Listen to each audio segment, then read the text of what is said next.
Masechet Baba Batra, Daf Pe Tet. We're talking about the laws of just weights and measures. The Mishnah taught Makom Shenagu Lamod Begasa. If you're in a place where the custom is to use large measures, then do that. If you're in a place where they use small measures and you have to add a lot of them together in order to get to a large number, then do that. You should always follow the common practice of the place that you're in, because everybody's expecting that, and then that makes it fair. And furthermore, if you're in a place where they sell things in a heaping way, let's say buying a cup of flour, if everybody gives a heaping cup and there's a fixed price for that, the $1, a market price, then you have to do that. If in that place everybody gives a level cup, then you have to sell a level cup. And we're going to discuss these laws. First, we have a mnemonic device, siman, en me'ayenin ve'en godshin be'agar damin u'belitra shelosha ve'eser nefesh mishkalot memachek abe lo tasu lo ya'aseh. All right, so that's a fun mnemonic. And let's see the first item on the list, Tinora Banan. Minayin she'en mochakin b'makom shegodshin ve'en godshin b'makom shemochakin. Talmud Omar efa shelema. A Braita expands on the Mishnah and brings a source from the Torah. How do you know that you cannot level off a measuring cup in a place where the tendency is to heap, and you cannot heap in a place where the custom is to level? Because the pasuk says, Efa shelema. Efa is a volume measure. Shelema means full. Full means whatever is called full in that place. In some places, level, that's called a full cup. In some places, a heaping one, that's called full cup. If you do otherwise, then that will lead to tricking someone one way or another. ומניין שאם אמר, הריני מוחק במקום שגודשין, ולפחות לו מן הדמים, והריני גודש במקום שמוחקין, ולהוסיף לו על הדמים, שאין שומין לו, תלמוד אומר, איפה שלמה וסדק יהיה לך. But now we ask a follow-up question. See, over here, I only knew that if, let's say, I'm tricking the person, really everybody gives a heaping cup, and I'm the seller, and I tell the guy, oh no, here's a cup, see, it's level. So I'm outright cheating him because he deserves a heaping cup. That's what the price is for, and I'm only giving him level, so he's getting less than he deserves. So that's obvious. That's really just straight out stealing. But the bigger question is, or the more sensitive question is, what if they agree? Let's say you're in a place where they usually heap it, but we agree. He says, listen, I'm going to make it level, and you don't have to pay as much. And the buyer and the seller both agree to that. How do you know that you can't do that? Or the opposite. If you're in a place where they tend to make it level, let's say we agree. He says, you know what? We'll make it heaping, and the price will be a little bit higher. And everybody's fully aware of what they're giving and what they're getting. How do you know that you nevertheless cannot do that? If the seller proposes that, you can't, or the buyer proposes that, you're not allowed. You have to do whatever is done in that place. That's why the pasuk adds not only efa shelema, eshfa shelema vasedek yelach, even vasedek. So what's the reason? If we both agree, then what's the problem? The problem is that there's a whole marketplace and there's people looking and won't know that you made a private agreement to give something extra. So the guy in the stall over in the next store, he's going to be looking, and the seller will say, oh, over here, look, we do levels. Look at the next guy. And he's going to look over, show the buyer that the guy in the store next door is giving a level measure. He won't know that they made a private agreement to pay less. And they'll say, oh, see, we do that here, and you have to pay $1 for this level cup, even though they're in a place where everybody does a heaping cup. And so it's going to lead to different ways of tricking people and people not understanding what's going on. And therefore, if you're in a place where they do one thing, you have to follow suit. Tenor Banan. Minayin she'en me'ayenin b'makom shemachri'in ve'en machri'in b'makom shema'ayenin. Talmud Omar eben shelema. Now we go through the same thing, this time with weight measures. So far was with volume, and now with weights. There's two different practices. In some places, when you have the balance scale, you make it exactly even, and then the seller gives a little bit extra. We saw 1/10, which really means 1/100th or 1/400th, whatever it is. So sometimes they make it exactly even, and the seller adds a little bit. But in some places, they tilt the scale. The seller is supposed to tilt the scale 1 tefach, so that it's in favor of the buyer. In other words, the merchandise should be a little bit heavier than the weights. Now, there's different ways to do it. Both are okay, but you have to follow whatever the custom is in that place. How do you know? Because the pasuk says, Even shelema. You have to give a perfect weight. So far, I know that I cannot go against the common custom in a way that deceives the other person, that they don't know that I'm doing something different. But what if we agree upon it, and I do tell them? So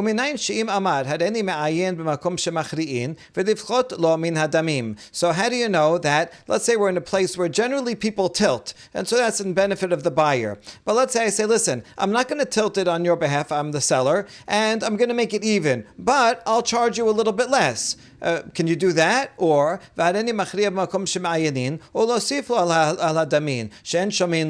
or we're in a place where generally they keep it even, and we agree that, you know what, I'm going to tilt it in your favor, and you'll add a little bit more money. So nobody's being cheated. Everybody knows what's going on, and they totally agree to the practice and the price. How do you know that you're still not allowed to do that? That if the other party proposes it, you have to say, no, I have to do whatever they do in this town. That's why the pasuk says, Tamod Omad, Eben Shelema Vasedek. Not only Eben Shelema, that you have to do it the right way, you have to add to that perfect righteousness, so that no one gets confused. So the next time, or someone else who's looking will think, oh, well, he did it, he made it even, so you should make it even also. No, everybody does the same thing in each place, and that way it'll always be not only just, but even righteous. Amar Rav Yehuda Misura, lo yeh lecha bebetecha, matam mishum efa ve'efa. Now we have a very nice darasha. The simple reading of the pasuk is, lo yeh lecha bebetecha, efa ve'efa. It goes all together.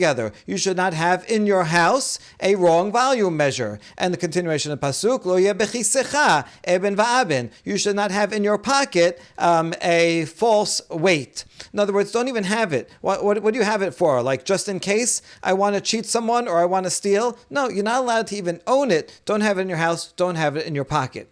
But Rav Yehuda from Surah, he puts the comma in a different place. He says, Lo yeh lecha bebetecha. You will not have any riches in your home. If, what's the reason? What will cause you not to have riches? If you have efa ve'efa, if you have measures that are all different from each other, that are incorrect measures. It says it's a liter on it, 1 liter, but really it's a different amount. And similarly, lo yeh lecha bechisecha, ma ta'am, mishum eben ve'eben, aval eben shelema v'sedek yelach, efa shelema v'sedek yelach. Do not have in your pocket. You won't have anything in your pocket. You'll have no money in your pocket. You know why you'll have no money? Because you have false weights. You have this thing that says 1 pound, but really it's less than a pound or more than a pound. Depending on if you're the buyer or the seller, you'll use the wrong one. So if you use wrong weights, then your pockets will be empty. Rather, if you use Eben Shelema Vasedek, if you use a perfect and just weight, then Yelach, then you will have money in your pocket. And if you use a good value measure, then Yelach, you will have wealth in your home. The simple reading again here is, you should always have with you a proper weight and proper measure. But by putting the comma after Vasedek, you read Yelach as a blessing. Tenorabanan, Yelach. Now another derasha on these same words that you just things you should have.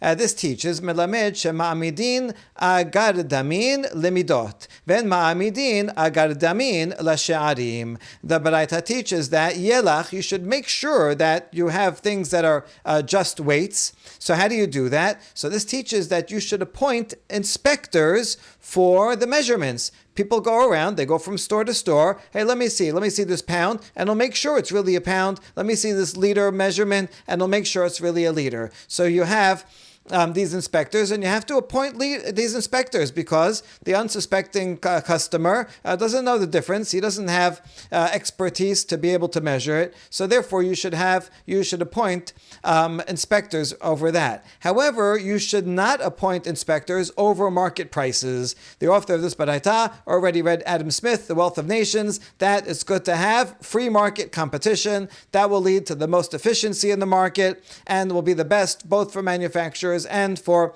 consumers. And so don't have fixed prices and inspectors going around and say, okay, everybody has to sell it at this price.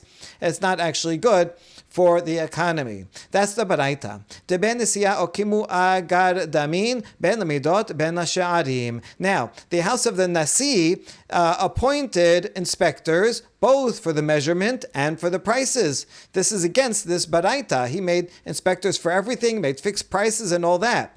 Amar le Shemuel karna poktene lehu mamidin agar damin lemidot ve'en mamidin agar damin lasharim. So the Amorash Shemuel, it was the Nasi during his time that did this, and so Shemuel told Karna, go and tell the Nasi what this baraita that we just learned, that you should make inspectors for measurements, but not for prices. That's kind of like what we have today in a free market society. We want the government to make sure that things are FDA approved and they're safe, and that if it says this is 10 ounces, it's really 10 ounces. We want the correct advertising, but we don't want the government deciding prices, because that doesn't work out well usually. So Shemuel tells Karna to go tell the Nasi that he should not have an inspector for the prices. Karna goes and gives the wrong message. He tells the Nasi, it's good what you're doing, because this is what we learned. You're supposed to have inspectors both for the measurements and for the prices. Okay, so Nasi is good. He's not going to change what he did. He just got authority for that. Amar le mashemach karna. So it came back to Shemuel, and Shemuel heard that he gave the wrong message. Shemuel says, I told you to say don't have inspectors regarding the prices. So Shemuel says, what's your name? And Karna says, my name is Karna, which also means keren, a horn.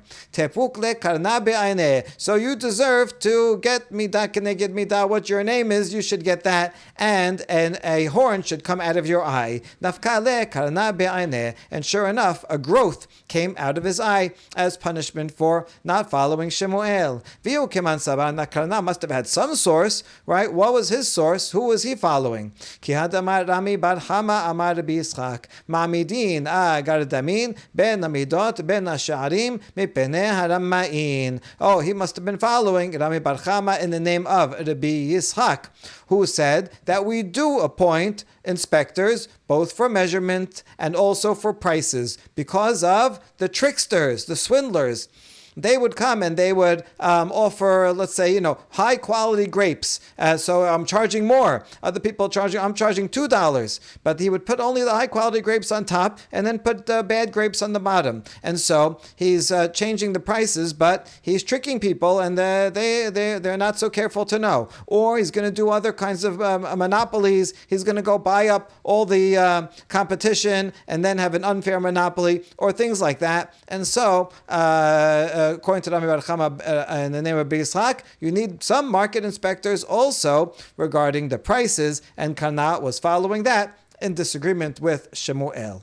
Tenor Banan, Hayam Bakesh Mimenu Litra, Shokel lo Litra, Hasi Litra, Shokel lo Hasi Litra, Rebia Litra, Shokel lo Rebia Litra, Maika Mashmalan. So the Baraita says, if someone wanted to buy a whole liter of something, so then you should weigh it out for him using a liter. If he wants to buy half a liter, then use a half a liter. If a quarter of a liter, then use a quarter of a liter. Now this is kind of obvious, right? If someone wanted to buy a whole, why would you use a quarter or vice versa? So what is this teaching us? And the answer is dim takeninan matkale ad hachi. It's teaching you that you should make your weights and measurements those increments. You shouldn't have just random increments, but rather they should be a whole, a half, a quarter, and that's it. Why?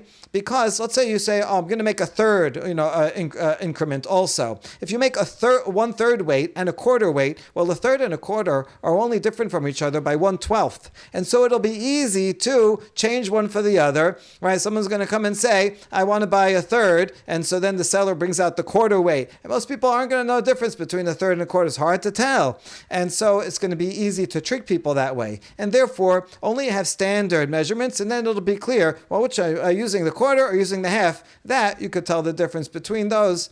And so if someone wants to buy a third, you say, sorry, you can't buy a third, either a quarter or a half, right? You have small, medium, large. You can't get small and a half.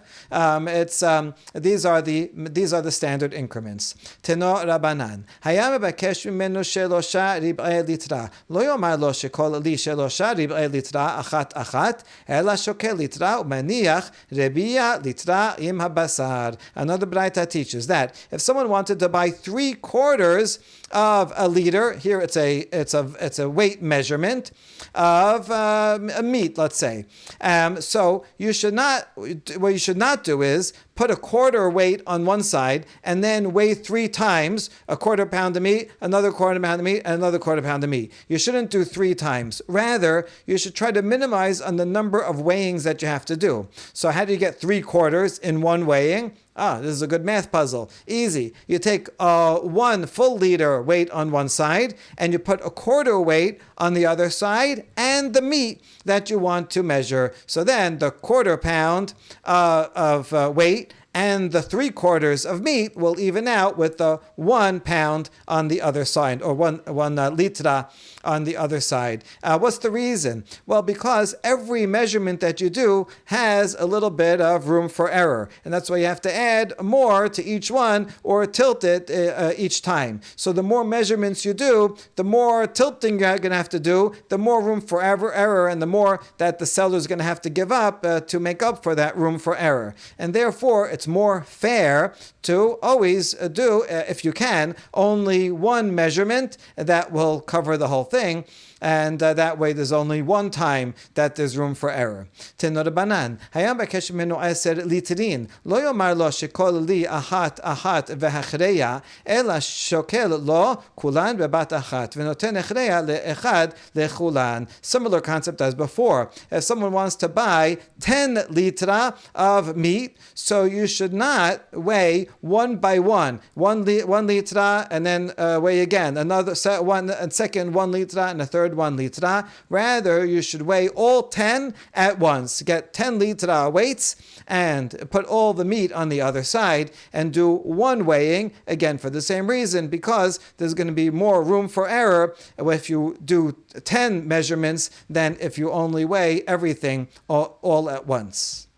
Next, Baraita, Teno Rabanan, Nefesh Moznaim, Tiluya Ba'avir Shelosha Tefachim, Ugboha Min Ha'aris Shelosha Tefachim, Vekane Umitna Shela Shenem Asar Tefachim. Now we're going to learn all about balance scales, and you have to make it in a proper way, because if you don't use the following measurements and ratios, then it will not weigh properly, and that'll be a false scale, and you wouldn't be allowed to use it. So, the Nefesh, the soul of the scale, that's the fulcrum right in the middle. What a beautiful phrase, the soul of it, because that's what makes sure that it is fair. It has to flow freely around this item, so this has to be hung in the air. In other words, the entire scale has to be hung from the ceiling so that this can go up and down and won't be blocked by anything. And so that's the nefesh, the soul of it, has to be hanging in the air and has to be 3 tefachim from the ceiling. In other words, you're going to hang it on a hook over here. There has to be at least 3 tefachim of space, because remember, these arms are going to go up and down, and if they're going to hit the ceiling, and that's going to stop them, so then it won't be able to go up and down freely. And furthermore, it has to be lifted up off the ground, at least 3 tefachim off the ground, so that again, when it goes up and down, it will be able to. It has to be able to go up and down, because remember that when we make it in favor of the buyer, so then we tilt it 1 tefach in favor of the buyer. So certainly at least 1 tefach has to go, and it has to even go a little more. So if you're going a little more, then you'll put more on the other side, but you have to make sure it has enough room so that you can measure properly. And furthermore, the kaneh, the lever, that's the straight bar, and the cords have to be 12 tefachim. There's 2 opinions whether 12 tefachim is each thing by itself. This cord is 12 tefachim, this cord is 12 tefachim, which would make this a pretty large scale. But this is in fact a large scale. We're going to see smaller ones now. Or if the 12 tefachim is including both measurements together. Okay, either way, this is a relatively large scale, and these are the proper measurements in order to make it. Veshel samarim veshel zagagin. תלויה באוויר שני טפחים, וגבוהה מן הארץ שני טפחים, וקנה ומינה שלה 9 טפחים. If it's a scale of wool weavers and glass makers, their items are relatively light and not so big, so they can use a smaller scale. Their scales have to be only 2 tefachim from the ceiling, 2 tefachim off the ground, and the lever and the cord have to be 9 tefachim. Okay, that's the medium size. Now the small size, v'shel chenvani v'shel ba'al habayit, teluya ba'avir tefach, u'gboha min ha'aretz tefach, v'kaneh u'mitna shela 6 tefachim. Of a regular storekeeper and a homeowner, they're weighing relatively small amounts. How much flour are you buying just for your home? So that can be so small that it just has to hang 2 tefachim off from the ceiling, has to be 2 tefachim off the ground, and the level and the cords have to be only 6 tefachim. And then we have even an extra small size, v'shel turatani. This is for the goldsmith. He's weighing just gold and silver, very little amounts. And so you don't need such a big pan over here. The whole thing could be smaller. Teluya ba'avir 3 espaot. Ugboha min ha'aretz 3 espaot. V'kaneh mitna shela eni yodeya. It has to be hanging from the ceiling only 3 finger breadths. It's half a tefach. And has to be off the ground only 3 finger breadths, and the lever and the cord, I don't know how much they are. You'll have to make some kind of ratio of how big those should be. That is the baraita. We ask, velahach kamaita demai. Now the first one, we didn't say who uses that. That's the really big one. So what use is that? Amara papa digrume. That's for blacksmiths. They are weighing heavy pieces of metal, large objects, and so they need a very big scale for their purposes. Amar Rabbi Mani bar Patish, kederech shamru l'inyan isuran, kach amru l'inyan tumatan. This Rabbi Mani, the son of Patish, said, just like we have these measurements of the scale that's a proper scale regarding a prohibition, if you have a scale that is doesn't hang enough from the top or any of the other measurements, then it's a false scale. You're not allowed to use it. You can't even have it. That is also true regarding laws of Tumah and Tahara. The general rule is if something is a usable vessel, it can receive tum'ah. If something is not a usable vessel, then it's not susceptible to receiving tum'ah. Right? Just a rock or a piece of wood or things like that do not receive tum'ah. And so he's saying that if you have a scale that has the wrong size, the arm is too long, this is too short, then it's not a usable scale. Not only is it not usable for the laws of stealing, it's also because it's not usable, it will not receive tumah. Even if a dead mouse touches it, it's still not tameh. My kamashmalan tenena hut mozenaim shel chenvani v'shel baale batim tefach. Now, what is it this Rabbi Mani teaching us? We know this already because there's a Mishnah in Masechet Kelim that says if you have a balance scale and the rope from which it hangs, if it's that of a shopkeeper or a homeowner, let's say it's only a tefach, it's supposed to be 2 tefachim. If it's only a tefach, then it's not susceptible to tumah. So you see, the Mishnah Kelim already told me that in order to be susceptible to tumah, it has to be the right measurements. So I already know what Rabbi Mani taught. What is he adding? And the answer is, oh, he's coming to add that not only does the amount that it hangs off the ceiling, that has to be the correct amount, but also the lever and the cord also have to be the right amount. You might have thought that, okay, as long as the cord that it hangs from the ceiling, if that's the right amount, that's the main thing, and then the rest of it is susceptible to tumah, even though you're not allowed to use it. No. The Bimani says all the measurements that we just listed for the purpose of the prohibition also apply for the laws of Tum'ah and Tahara. Next baraita, tenor banan. En osin mishkalot lo shel ba'as velo shel abar, velo shel gis teron, velo shel she'ar meine matachot. Aval osehu shel sunma veshel zechuchit. Baraita teaches that one should not make weights out of lead or metal alloy or any kind of metal, because metal tends to get lighter. As you touch it, a little bit of the metal rubs off every time that you handle it. And so eventually it's not going to be a full pound anymore, but it's going to be debased. That happens with coins also, and that's why coins have to be reminted every so often. Eventually they get debased. Rather, you should use something that is not going to lose some of its substance when you handle it, like rock and glass. That's a much better thing to use to make your weights. Tenor banan. En osin hamachak shel delaat mipnei shehu קל, ולא של מתך מפני שהוא מכביד, אבל עושה של זית ושל אגוז, של שקמה ושל Esh beroa. Now we're talking about the leveler. Let's say I'm selling you a flour, and we're in a place where I give you a level cup. So I'm going to fill up the cup with flour, and then I need a stick, some kind of straight item, in order to level it off. Now there's very particular laws about this, the material that's made of and its shape.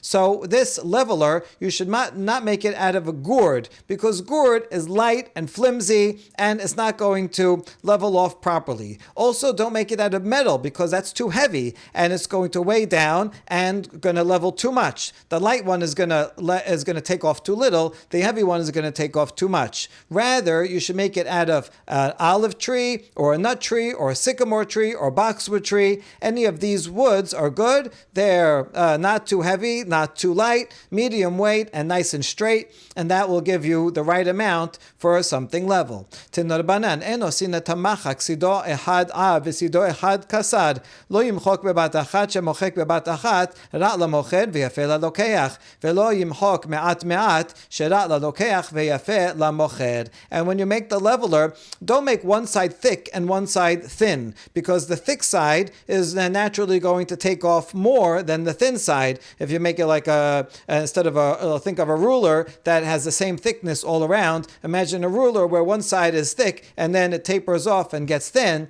And so as you're using it, the thick side is going to weigh down and take off more than the thin side that's going to flop around. No, the whole thing should be the same thickness. And now even the movement of your hand, don't do it quickly all at once and level it off, because that's like just swiping it away. It's going to take off too much. And also, because in that case, if you do it all at once, it's going to be bad for the seller and good for the buyer, because it's going to take off a lot, so the seller's losing out.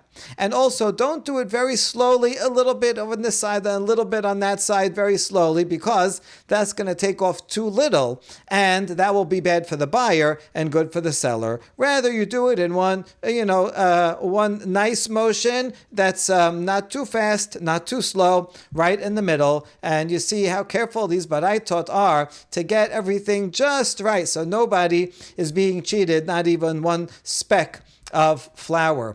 Al kulan, Amar Rabban Yochanan ben Zakkai, Oy li im omar, Oy li im lo omar, im omar shema yilmedu rama'in, vim lo omar shema yomeru harama'in, en tamidei chachamim beki'in v'maaseh yadenu. On all these baraitot, Rabban Yochanan ben Zakkai, we don't have authors for these baraitot, they're anonymous, but apparently Rabban Yochanan ben Zakkai, he taught many of these laws, and he pondered to himself, should I teach them or not? Woe to me if I teach them, woe to me if I don't teach them.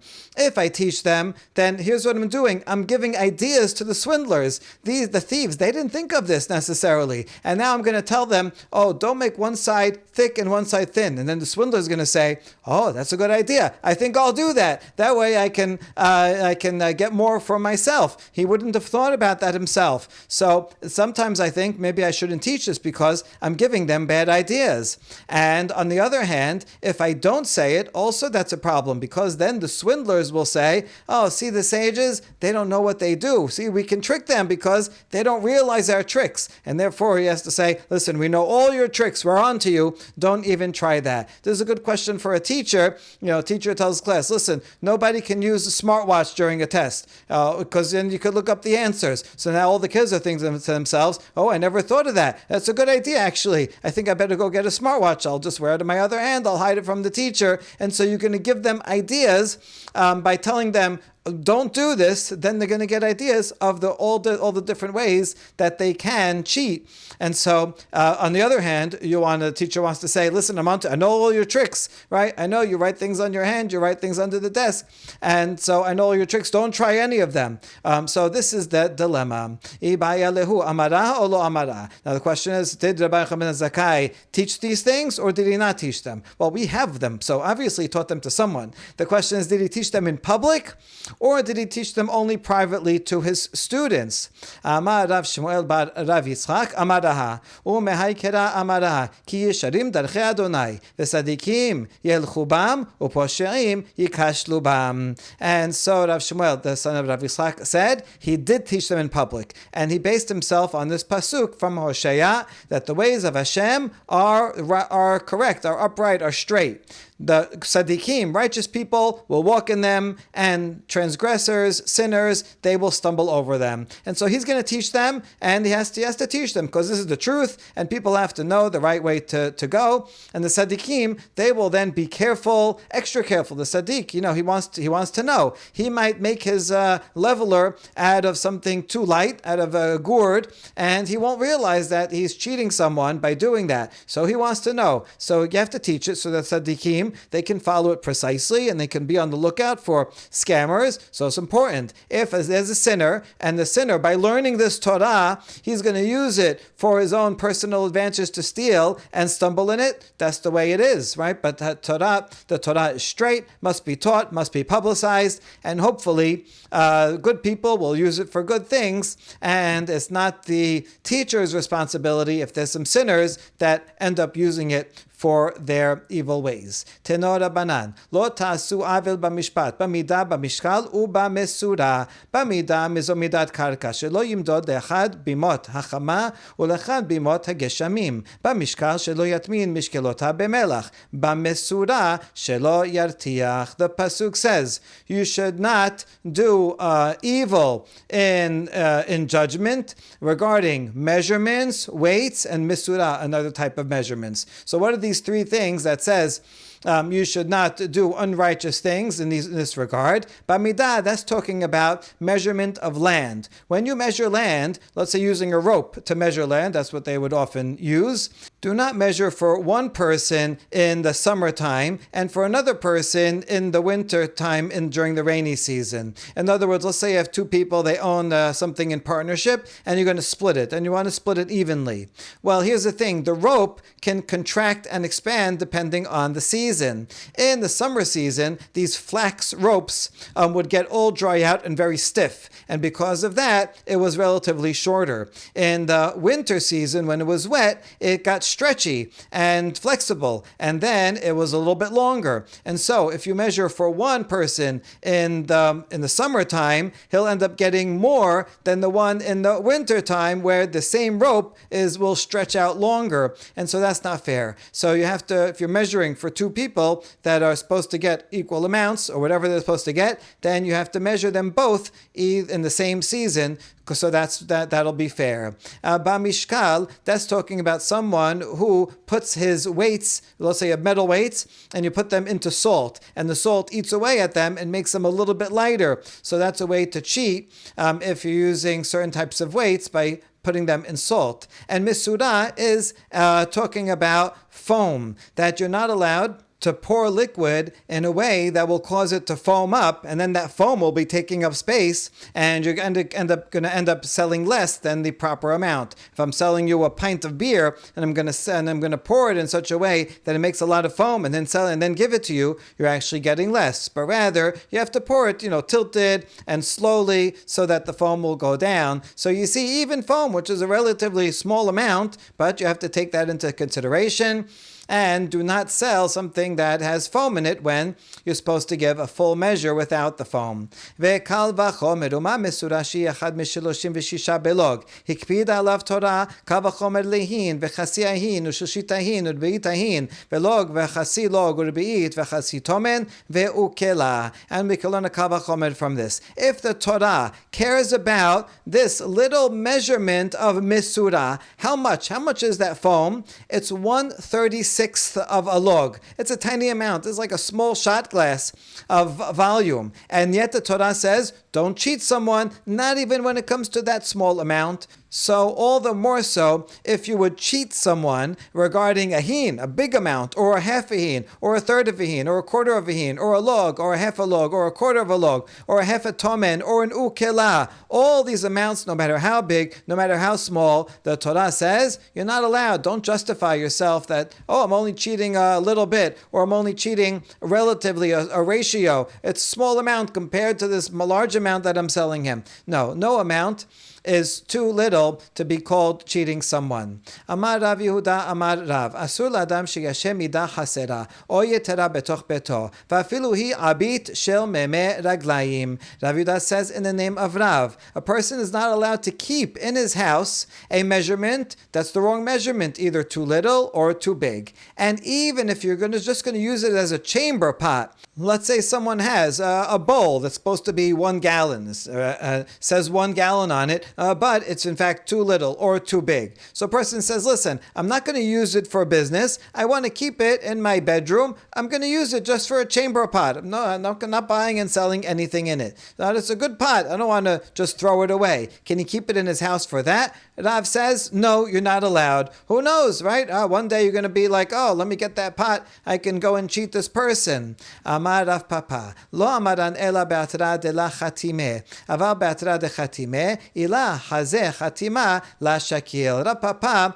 qualifies Rav's ruling and is a little bit more lenient and says, when do you have to be stringent not to use it, not to own it at all, and not even to use as a chamber pot? That's only in a place where the government does not put stamps of supervision on measuring vessels, but in a place where the government does put seals, and they'll go around and they'll check it out and they'll say, they'll put a government seal that says, yes, we certify this pot is 1 liter. Then you don't have to worry about it, because obviously the government official is not going to give a stamp on this item because it's the wrong measurement. And if a buyer comes and sees, hey, there's no seal on this, it doesn't have the supervision, then he's not going to buy from a person who's using it. And so there's no problem, and therefore you can keep this in your house and use it for your personal reasons.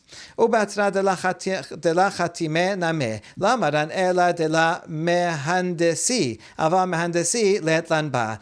And even in a place where the government does not put stamps on it, and in that case it would be prohibited, the problem is only if there are not inspectors that come around that check on things. But if there are inspectors that come around every so often and they check different measurements, then it's okay, because people are scared of the inspectors. And so even if they're not putting seals on it, but the person will be scared, listen, if I use this pot and go selling it, I might get caught by an inspector, and then I'll be in big trouble. And so as long, either if there are stamps on things or if there are inspectors, then you can keep it in your house, because we're not worried that you're going to use it. You're going to be scared of the inspectors. But if there's neither stamps nor are there inspectors in that place, then you cannot keep it in your house at all, not even to use as a chamber pot. Now, even though the Gemara just said that, a later layer of the Gemara disagrees. Velahi zimnin de mikri ben hashemashot umikri v'shakil. No, sometimes it happens that a person is going to sell during twilight when people are busy and the inspectors aren't around, and it's hard to see, is this a seal, is this big, is this not big,